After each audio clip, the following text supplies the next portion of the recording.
So kahit maulan kuya, nagtitinda ka pa rin? Opo, opo. Basta meron pong paninda. Kasi minsan wala rin supply eh.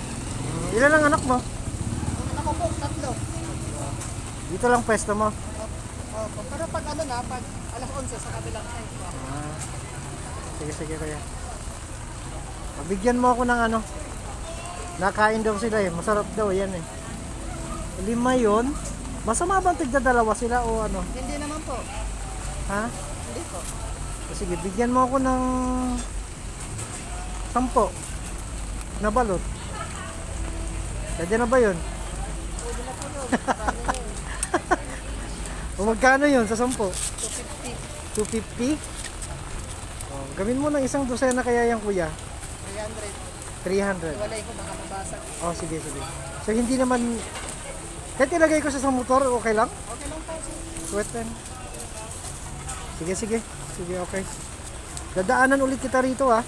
Dito lang po. Wag lang sa ano, sa Webes. Wala po. Ah, wala ka pag Webes. Okay, Hindi sige. naman po. May ano lang po. Sige, sige. Birthday lang yung bata.